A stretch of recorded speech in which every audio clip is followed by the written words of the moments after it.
नमस्कार दोस्तों, 24/7 विद्या में आपका स्वागत है। 18 दिन की महासंग्राम के बाद महाभारत का युद्ध समाप्त हो चुका था। पांडव लड़ाई जीत गए थे और कौरवों का विनाश हो चुका था। चारों तरफ भयानक मंजर, लाशों के बीच रक्त की नदियां बह रही थी और दोनों तरफ की सेनाएं रणभूमि में घायल रूप में पड़े थे। कुरुक्षेत्र की तांडव धीरे धीरे शांत हो रही थी। द्रौपदी की प्रतिज्ञा और भीम की संकल्प भी पूरा हो चुका था। साथ में पांडवों की प्रसन्नता उनके मुख पर साफ साफ नजर आ रही थी।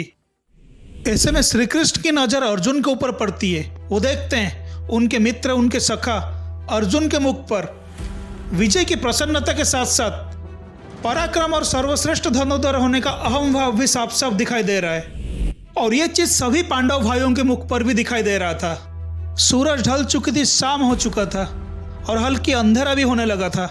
ऐसे में श्री कृष्ण अर्जुन के घमंड तोड़ने उन्हें एक एकांत जगह पर ले जाते हैं।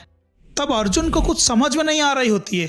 वो कंफ्यूज होकर श्री कृष्ण जी से पूछता है, हे केशव, रात के इस अंधेरे में सबसे अलग आप मुझे यहाँ लेकर क्यों आए हो? श्री कृष्ण कोई जवाब नहीं देते हुए चुपचाप अपने रथ से नीचे उतर जाते हैं। फिर कहते हैं, हे अर्जुन, पहले नीचे आओ फिर बताऊंगा। अर्जुन और भी कंफ्यूज होते हैं और सोचते हैं ऐसे क्या बात हो गई, आज से पहले माधव कभी ऐसा नहीं किए हैं। तभी फिर से कृष्ण कहते हैं, पार्थ नीचे आओ, जल्दी करो और अपना गांडीव के साथ सभी अस्त्र लेकर नीचे जल्दी आओ। अर्जुन चुपचाप अपने अस्त्रों के साथ नीचे आते हैं। पूछने लगते हैं, परंतु केशव, और इससे पहले अर्जुन कुछ बोले कृष्ण उन्हें चुप रहने के लिए इशारा करते हैं और ओठों पे मुस्कान के साथ रथ के ऊपर की तरफ देखकर कहते हैं, हे पवन पुत्र, अब आप भी अपने वास्तविक रूप में प्रकट हो जाइए। तब पवन पुत्र महाबली हनुमान उनके समक्ष प्रकट हो जाते हैं। अर्जुन ये सब देखकर बहुत चकित होते हैं, आश्चर्य होते हैं और हनुमान जी को प्रणाम करते हुए कृष्ण से पूछते हैं कि पवन पुत्र उनके रथ पर कैसे आए। और इतने में महाबली हनुमान की आंख भर आई। जब श्री कृष्ण ने उन्हें रोने के पीछे कारण पूछे तो हनुमान जवाब देते हैं कि किस प्रकार वो भगवान के समक्ष इस महाभारत के युद्ध में 18 दिन तक थे और प्रतिदिन भगवान का दर्शन कर रहे थे, और जब जाने की समय होने पर भगवान से बिछड़ने की वजह से उनके आंख भर आई। तब उसी बीच अर्जुन कहते हैं कि हे पवन पुत्र, हस्तक्षेप के लिए क्षमा चाहता हूँ, और पूछते हैं कि अब आप कह रहे थे महाभारत युद्ध में 18 दिन तक आप हमारे साथ थे। तब हनुमान कहते हैं, हाँ कुंती नंदन, मैं इस महायुद्ध में 18 दिन तक आपके साथ था।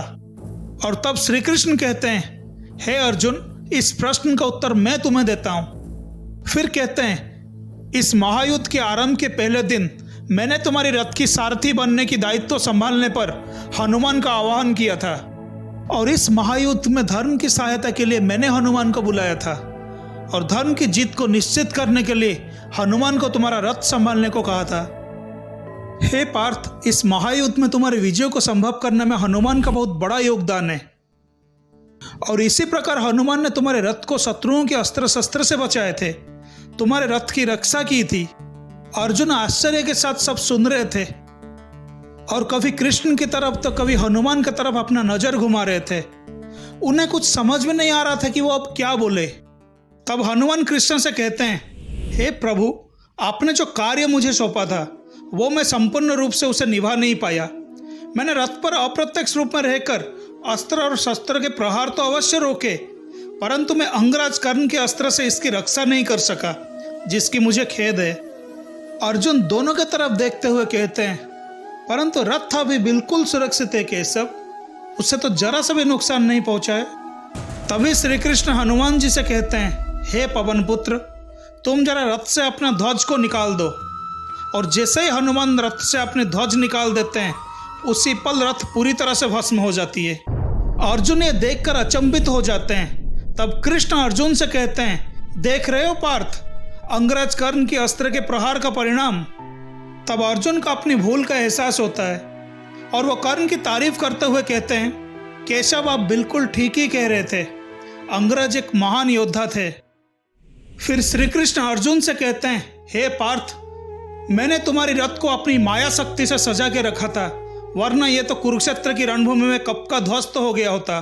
श्री कृष्ण के ज्ञान से अर्जुन को अपनी गलती समझ में आ गया था। वो कृष्ण को आभार प्रकट करते हुए विजय का पूरा श्रेय देते हैं और अपनी पराक्रम और सर्वश्रेष्ठ धनुर्धर होने की अहम भाव से मुक्त होते हैं। दोस्तों, ये ज्ञान से हमें ये समझ में आती है, चाहे आप कितना भी शक्तिशाली क्यों ना हो, उस परमात्मा के आगे कुछ भी नहीं। भगवत गीता में एक कहा गया है, अगर हम एक बाल की अग्रभाग के 10,000 भाग करें तो भी हम उस परमात्मा के समक्ष खुद को नहीं रख सकते हैं। हमें यह नहीं भूलना चाहिए कि हम बस निमित्त मात्र है कोई भी कार्य करने के लिए, क्योंकि कर्ता तो वो परमात्मा ही है। दोस्तों, आपको ये ज्ञान कैसा लगा हमें नीचे कमेंट में बताइए और जल्दी से हमारे चैनल को लाइक और सब्सक्राइब करें। बेल आइकन के ऊपर क्लिक करके ऑल ऑप्शन को सिलेक्ट करें, आपको हमारे सारे वीडियो का नोटिफिकेशन आते रहेगा। आज के इस वीडियो को हम यहीं समाप्त करते हैं। अगले हफ्ते फिर आएंगे कुछ नए जानकारी के साथ। स्वस्थ रहिए, खुश रहिए। नमस्कार।